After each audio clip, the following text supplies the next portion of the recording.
Kondisi keuangan tangguh, Hamas diproyeksikan mampu bertahan hadapi perang dengan Israel. Hamas telah menjadi fokus dari serangan Israel yang tiada henti di Gaza. Namun dengan kondisi keuangan yang tangguh dan sumber yang beragam, Hamas diperkirakan akan memiliki dana perang yang cukup ketika konflik dengan Israel tersebut menjadi berkepanjangan. Perdana Menteri Israel Benjamin Netanyahu bertekad untuk memusnahkan Hamas yang merupakan dalang dibalik serangan 7 Oktober. Serangan yang paling mematikan dalam sejarah negara itu. Pasukan bersenjata itu membunuh 1.139 orang, sebagian besar warga sipil menurut Israel, dan menyandera sekitar 250 orang kembali ke Gaza, di mana 129 orang diantaranya diyakini masih ditahan.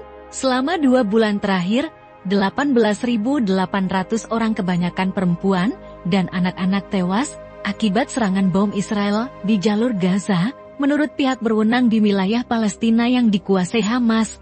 Namun ketika Israel mengejar tujuan militernya, upaya untuk melemahkan aliran pendapatan Hamas juga akan menjadi tugas yang berat.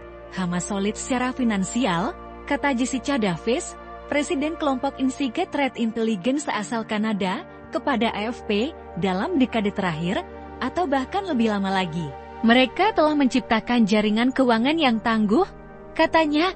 Davis menjelaskan bahwa Hamas telah menanamkan investasi dan memiliki sumber pendapatan di banyak negara tanpa mengalami gangguan. Sumber-sumber tersebut mencakup usaha kecil dan real estate di negara-negara seperti Turki, Sudan, dan Aljazair.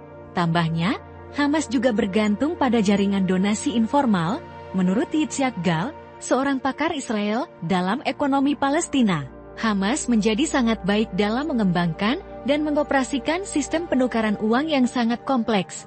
Ia menjelaskan bahwa pertukaran tersebut dijalankan melalui Turki, Uni Emirat Arab, Eropa, dan Amerika Serikat (AS).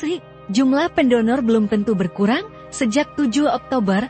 Meskipun melakukan kekejaman, Hamas tampaknya mendapatkan dukungan dari segmen populasi tertentu secara internasional sebagai pelopor perlawanan, jelas Lucas Weber, salah satu pendiri situs spesialis militan War, yang akan hidup dan yang akan mati.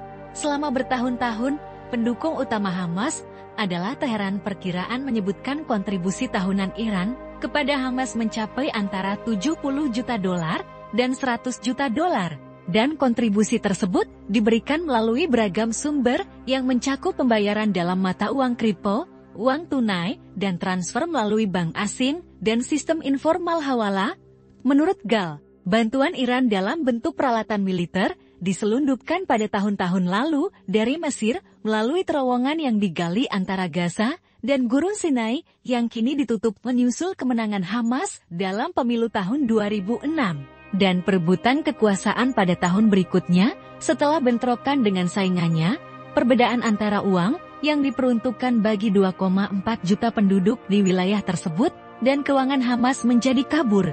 Apapun yang masuk akan masuk ke Hamas, dan mereka memutuskan siapa yang akan hidup dan siapa yang akan mati, kata Gal. Dari anggaran jalur Gaza sebesar $2,5 miliar, $1,1 miliar berasal dari otoritas Palestina dengan persetujuan Israel, kata Gal, yang merupakan spesialis di lembaga kajian MIKFIM. Komunitas internasional mendanai UNRWA, Badan PBB, untuk pengungsi Palestina. Qatar membayar gaji pegawai negeri seperti dokter dan guru, dan memberikan $100 per bulan kepada 100.000 keluarga termiskin di wilayah tersebut, dengan total pembayaran sebesar $1,49 miliar antara tahun 2012 dan tahun 2021, menurut Doha, satu kamp pengungsi besar.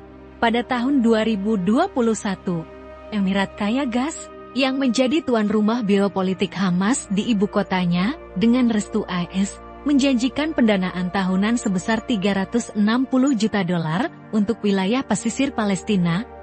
Doha membantah memberikan bantuan pendanaan kepada Hamas.